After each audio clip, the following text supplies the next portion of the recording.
meresmikan pro dan kontra Formula E di Jakarta. Sebelum Jakarta diresmikan menjadi tuan rumah, gelaran Formula E mengundang pro dan kontra di kalangan pihak legislatif. Bahkan ajang Formula E memecah belah DPRD DKI Jakarta menjadi dua kubu. Yang pertama ada kubu pro dan yang kedua ada kubu kontra. Nah, ada pandangan dari kubu pro.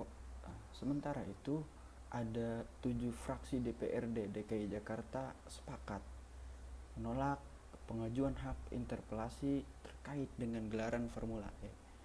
Ketujuh fraksi tersebut, yang pertama ada fraksi Nasdem, yang kedua fraksi Golkar, dan yang ketiga fraksi Gerindra, yang keempat fraksi PKS, dan yang kelima fraksi PAN, keenam fraksi Demokrat, dan yang ketujuh ada fraksi P3 dan PKB. Nah, penolakan 7 fraksi ini bermula dari beredarnya foto 7 pimpinan fraksi DPRD DKI Jakarta tersebut mengadakan pertemuan di rumah dinas Gubernur DKI Jakarta, yaitu Anies Baswedan, yang berlokasi di Jalan Taman Suropati nomor 7, Menteng, Jakarta Pusat, pada hari Kamis tanggal 26 bulan Agustus 2021 malam. Adapun pandangan dari kubu kontra, salah satu isu krusial yang dijawab Anies dan tim Formula E adalah soal keuntungan finansial yang didapat DKI. Konon, keuntungan yang didapat DKI tidak sebanding dengan biaya yang diserahkan kepada pihak Formula E melalui APBD DKI. Untuk diketahui, Pemprov DKI mengucurkan dana mencapai 360 miliar kepada tim Formula E sebagai syarat menjadi tuan rumah balapan musim 2020-2021.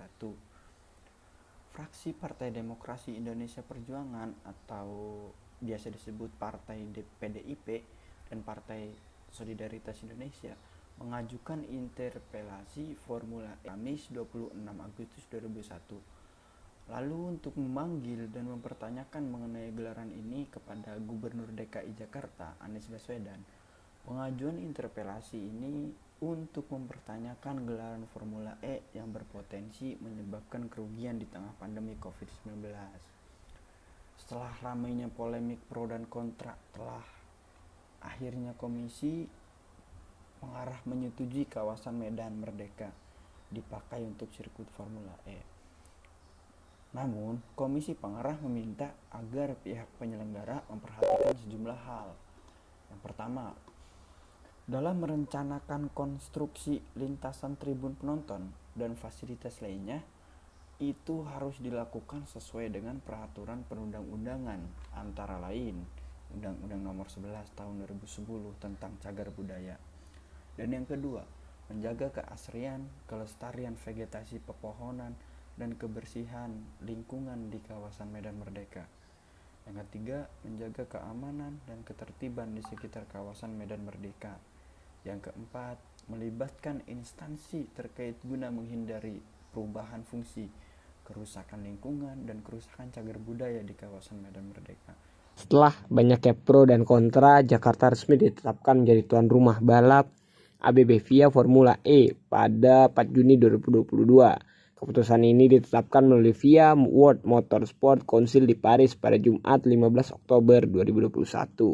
Sekaligus meratifikasi kalender balap musim ke-8 tahun 2021-2022. Dalam video yang dibagikan khusus untuk penggemar olahraga otomotif di Indonesia, Chief Championship Officer sekaligus CEO founder Formula E, Alberto Longo, menyampaikan apresiasi yang tinggi atas partisipasi Indonesia. Longo juga menekankan pentingnya Jakarta E-Prix bagi Indonesia dan ABB Formula E. Lebih lanjut, dia mengapresiasi upaya Presiden Jokowi dalam mengurangi ketergantungan Indonesia pada energi konvensional dan beralih pada energi ramah lingkungan. Apalagi dalam merealisasikan filosofi tersebut dan untuk mengambil manfaat dari tren mobil listrik dunia, Presiden Joko Widodo berencana menjadikan Indonesia sebagai pusat produksi mobil listrik dan baterai mobil, kata Longo. Dikutip dari siaran pers Pemprov DKI Jakarta Sabtu 16 Oktober 2021. Jakarta E-Prix 2022 akan menjadi gelaran balapan pertama dari 3 balapan yang akan dilaksanakan secara berurutan. Widi Amanasto, Direktur Utama Jack Pro yang akan menjadi penyelenggara, menyampaikan bahwa trek jalanan dalam kota akan sangat efektif dalam mempromosikan Indonesia dan Jakarta. Kemudian pada 2022 Indonesia juga akan menjadi tuan rumah beberapa gelaran balap dunia, termasuk MotoGP. Hal ini menurut Widi tentunya akan memberikan kesempatan yang besar untuk mempromosikan Indonesia. Untuk memaksimalkan manfaat ekonomi, Formula E juga bukan hanya digelar dalam satu acara, melainkan rangkaian acara sepanjang beberapa bulan hingga Juni 2022. Acara ini akan melibatkan banyak stakeholder termasuk UMKM.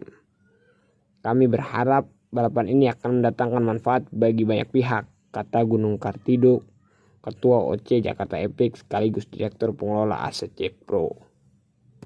Sekian informasi berita atau informasi yang dapat kita sampaikan mengenai Formula E, pergelaran Formula E di Jakarta. Terima kasih, jangan lupa komen, like, dan subscribe untuk mengikuti perkembangan berita di seluruh penjuru dunia.